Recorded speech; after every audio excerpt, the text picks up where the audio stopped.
herself. So I was like, I'm gonna, Sorry, your sound's out. but I'm still at my parents. So Oh. they have internet and his mom does not. Oh, I see. Sorry, you cut out for a second. So what did you say? He's at his mom's tonight. Oh, okay. Or last Okay. night and tonight. And so he doesn't have internet because she doesn't have anything out there. But I stayed with my parents both nights. Right. So Right. yeah, so it's so beautiful out. I was gonna say, look at you in like your short sleeve shirt and your sunny backyard. Is that your parents' backyard?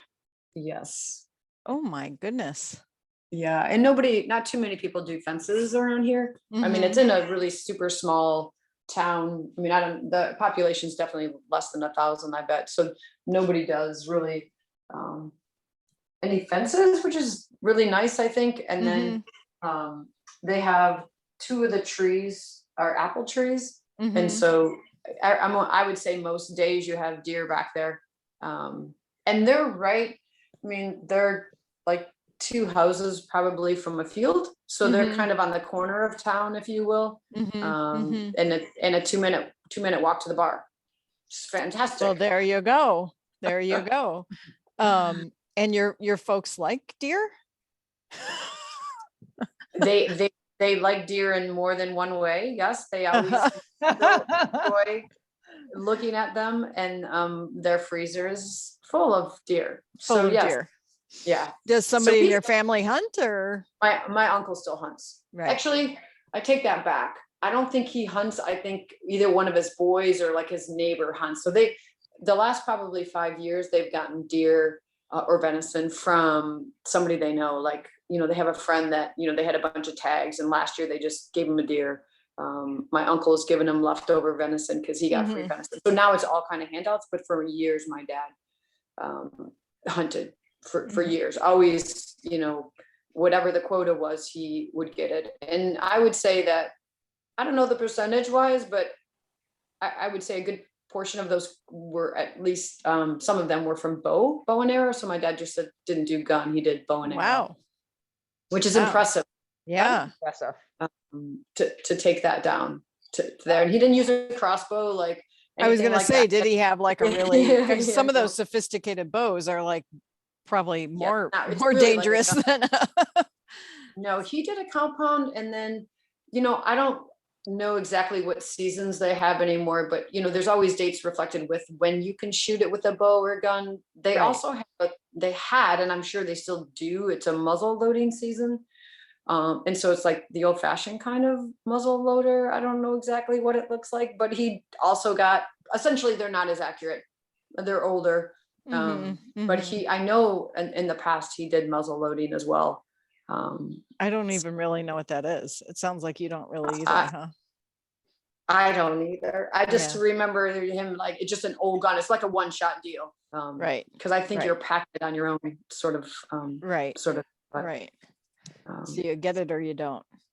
Exactly. Yeah. He was a super like patient hunter. Like he would never shoot a small, like if he had a doe permit, he would never shoot a doe, like a small doe. If there was a choice between a doe and a buck, he would typically always go for the buck, and he would never shoot a small buck unless it was like last evening. Never, like very very thoughtful. So, but now, I mean, many hunters are pretty principled in that way, I think. Yeah. If you are raised learning it as not so much as a sport, but as a, I don't know, it's a respect, trade it's almost. Yeah. And I know that there's, I mean, I knew guys in high school that I went with. I mean, they shot deer whenever they wanted. I mean, they were just kind of like, oh, what, not really respecting us. So I think there's always that other side as well. But my dad did like turkey and rabbit and turkey, rabbit. I think that's no, not turkey. I take that back. Pheasant, and rabbit. So. And then did all the cleaning himself. He did with the smaller ones, but he didn't with the deer. So he would cut them and hang them, and then he would take them in for processing. Yeah. Yeah, but his smaller game, I distinctly remembered doing that as a family, or watching him. He also, fishing and all that sort of thing as well, but not the big stuff. We raised cow and, or I should say beef and some pork and all that we took in. I don't even know anyone that actually did theirs around us. Took it to a processing, but yeah, good way of growing up for sure. I mean, in the sense of like connected to your food, where I feel like now you don't have to be connected with it. So it's harder to feel value, I think, sometimes when you can just get whatever you want, without processing it. I think that's particularly true for meat. It takes on a whole different meaning when you have to look it in the eye, and then you dress it yourself and yourself. And I think so, even with produce, because so much of produce now is just available in grocery stores year round, where you're not even like tuned into seasonality. You can just get so many things all the time. And that kind of does my head in sometimes. I mean, there's certainly things like peaches you can't get year round, but there's so many fruits now that you can get, like strawberries, all year round. It's like, well, I'm chuckling because a few years ago, we were out of town during the summer. We always have a massive garden, right? And so we had said to some friends, just come on over and harvest, because we're going to be gone for a couple, 3 weeks, and everything is going to grow out of control. There'll be so much food here. It'd be a shame to let it go to waste. And when we came back, our friend Marcus said to us, I had no idea that that's what zucchini plants looked like. Like he'd gone to the garden and had found the monster zucchini. Those are zucchini that are like as big as your thigh. Right. And I'm like, that's how big they grow in good biodynamic, soil. And especially if you blink, like one day. Exactly. I forgot you didn't look under that leaf for 2 days. But it turns out he didn't know that they have these big yellow trumpet-shaped flowers, for example, and he just didn't know. And so he was actually in several times this particular guy's been over, and we'll say to him, Marcus, go get whatever in the garden. And he's just like, what does that look like? Somebody needs to show me. And it's such a vivid illustration that so many people don't know what the edible and inedible parts of plants look like, right? And so you can really throw them for a loop by saying, go pick some zucchini. And they're like, where's the zucchini tree? I don't see it. I have a feeling my kids are like that. I mean, they were raised in a big city, and I guess Z now probably has more of an idea, but my daughter doesn't know. I mean, if you're not doing in some sort of community garden or something where you have access to that. And I mean, it makes sense, but at the same time, at least as I get older, I realize like, wow, all the gifts that you kind of do take for granted, and they just become more apparent and more real, especially as we get further away from that sort of living, as time goes on, and processing or storing your own food. And that's just when people put in a freezer if they want to pack up on food or just canned food. Right.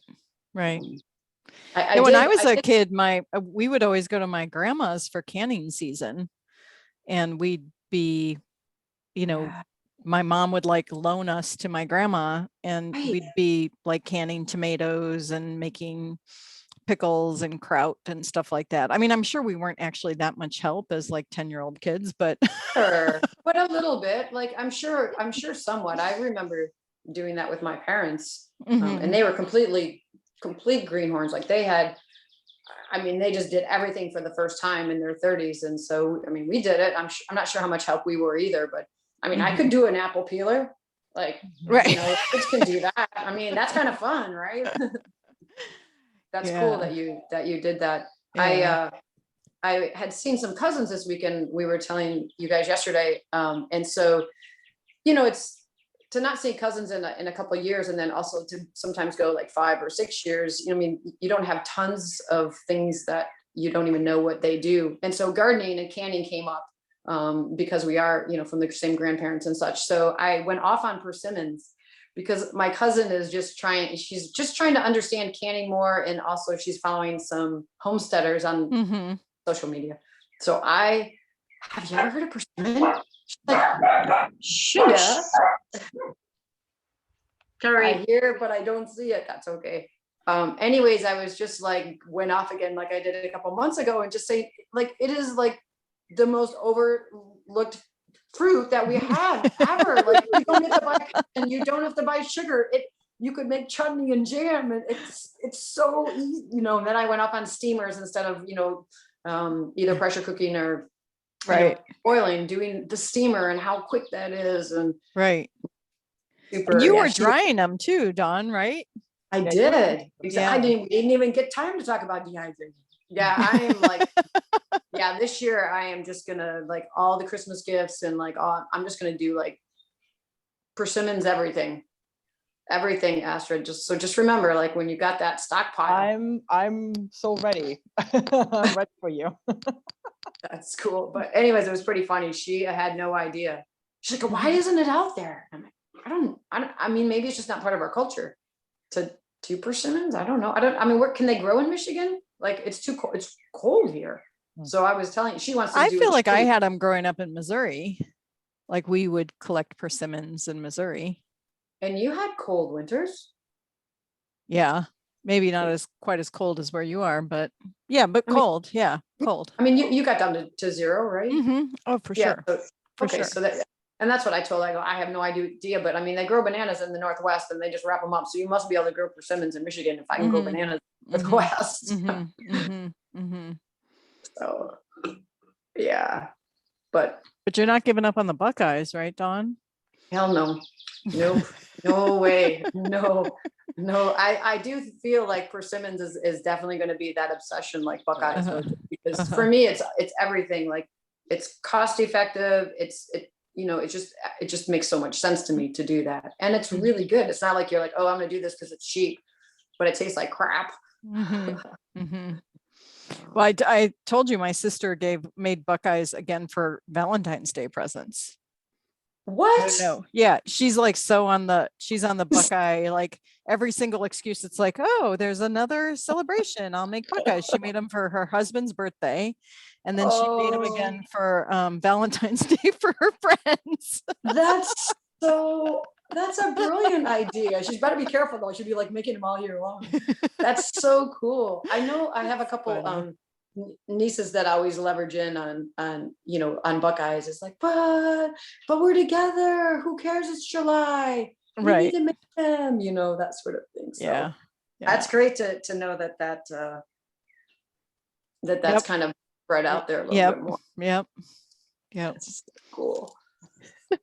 Cool stuff. Yeah, definitely good stuff. I was showing Laurel my parents' backyard here. It's very nice. That's like the back 40, right? Like that's like a park in Berkeley. Yeah.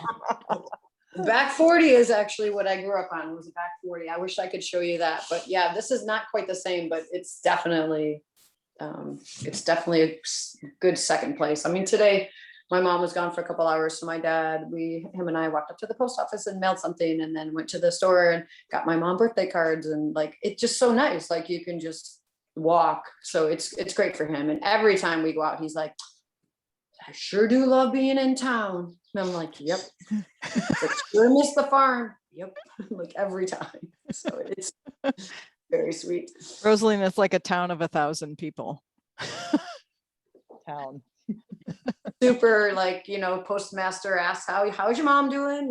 That whole small town, everything. It's just, and I suppose in some ways good, and then in some ways not so good. I know Chris's mom worked uptown for like 30 years, and she doesn't like to come back here at all. Like she's like, just wants to get away from it, because gossip is a thing. I'm sure gets a little annoying after a while, but yeah, it's a cute little town. Couldn't live here permanently, but maybe in 20 years I could.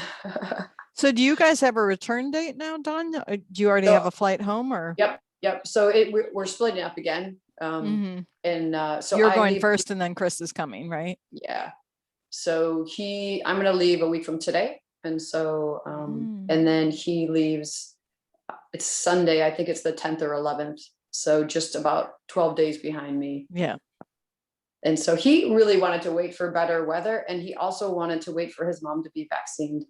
And so those two things kind of kept him out of, I mean, I don't want to say it was miserable here, but it got pretty long. And I definitely, even today, like if you're inside too much, I can see it's just too, it's kind of like cabin fever. So yeah, so I fly out, and he gets to enjoy more spring weather. and then flies out in 12 days. Mm-hmm.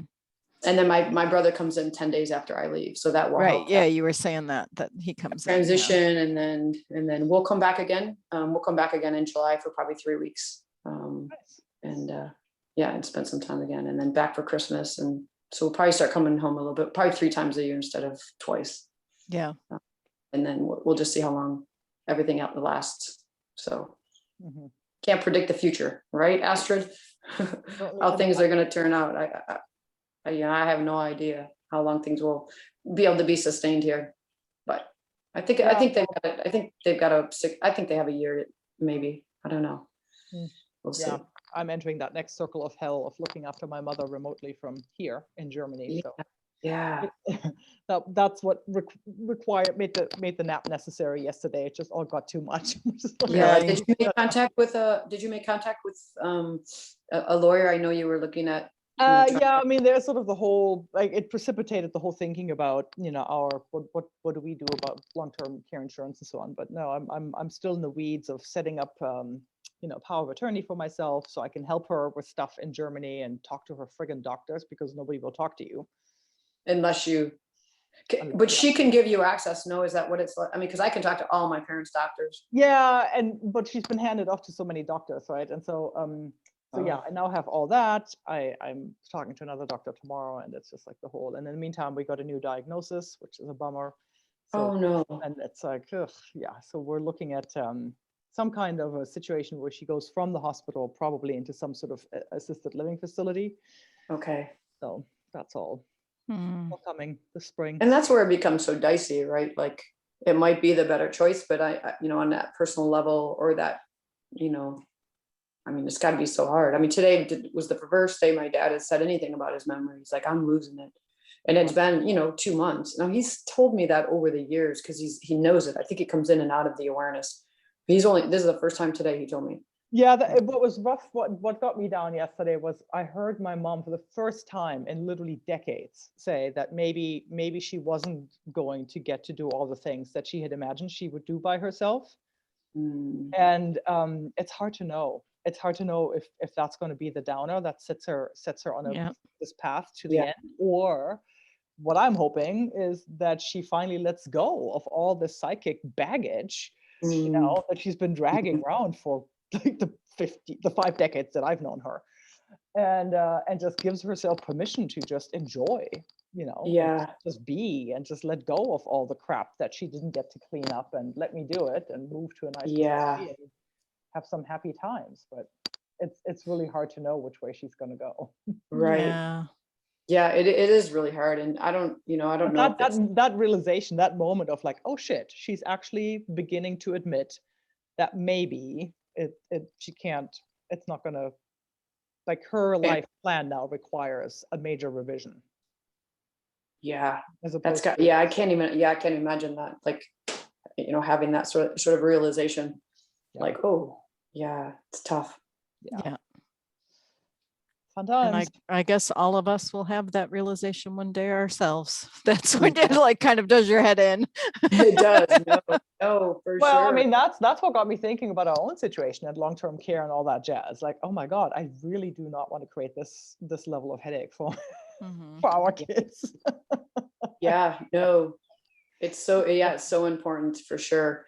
My mom and dad have their stuff pretty well lined, but my mom had lost her sister since I've been in, and that, is not as organized. And so she just said to me yesterday, she's like, I don't really care just do whatever easiest for you and your brothers.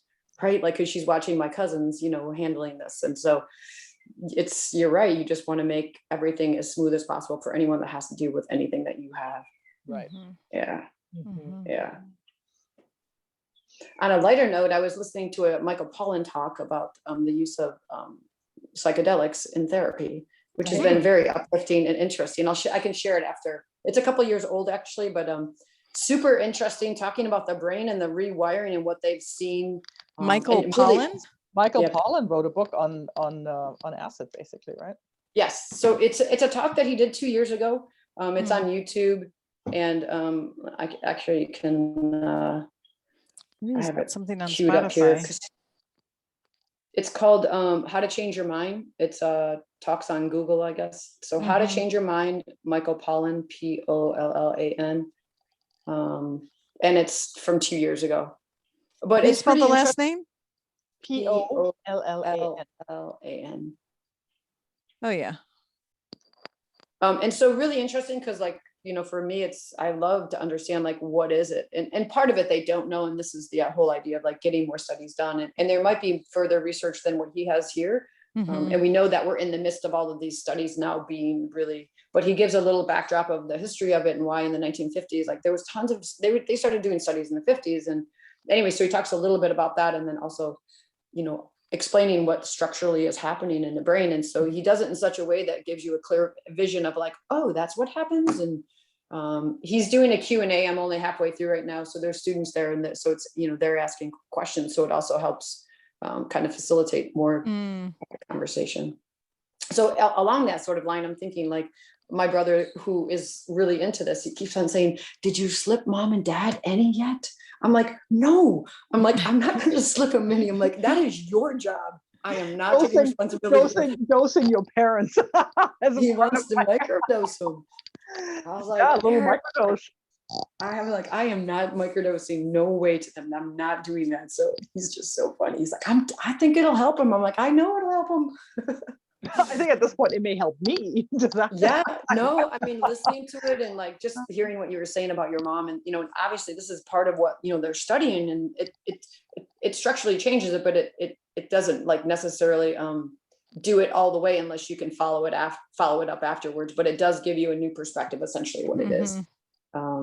He's like, it's like it wires in the brain. What they saw was, you know, they said, imagine your brain being kind of scanned before they microdose, and or actually I think they were talking about macro at that point, but you have pre-testing, and it's like airlines of like, you know, American Airlines and where they fly in the world. And so there's this web of like entanglement.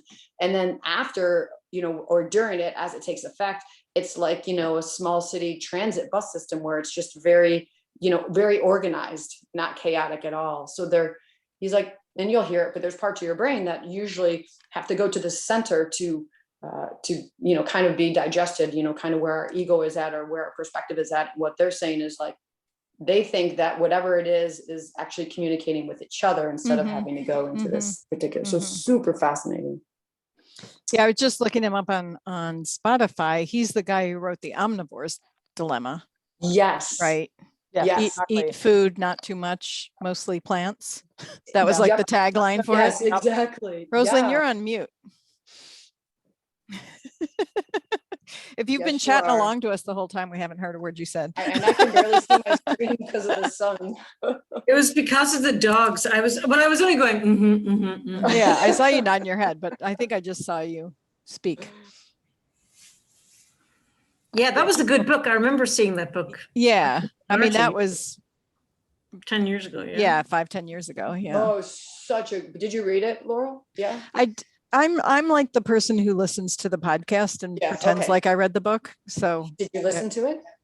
I didn't listen to the whole book, but I remember hearing all the reviews when it came out. Yeah. I didn't realize that was the same guy. I didn't remember his name, but I do remember that book. He he gets interested in something, and then he's like, oh, well, let's learn about it. So he's like, that's what I thought about psychedelics. Let's learn about it. I have to experiment with it. So I haven't read his recent book. Soon as I get home, I'm going to start it. But Astrid, what is it? Is it How to Change Your Mind? Is that actually? I think it's called How to Change Your Mind. I haven't read it yet. Yeah. Yeah. Interesting. It's exciting stuff. Really exciting stuff. Yeah. And he's easy to listen to too. I feel like sometimes when someone's super smart, it's hard to like digest it all, but he's super easy to listen to. So I imagine his full podcast would be good. Right. Yeah, he's really easy to listen to. I think I may actually prefer him on my podcast than in writing. Say that again. You have his I think Michael Pollan is easier. I mean, I find him so easy to listen to, you know. It's like, why read the book? He's a compelling like speaker. Listen to a TED Talk or something rather than yeah. Yeah. It's I've never listened to, I don't think I have listened to him till today, and it was super easy to listen to him, so I can see where that would be true. Well, I'm going to cue him up. All right. All right. Well, shall we get going today? Let's do it. Yeah.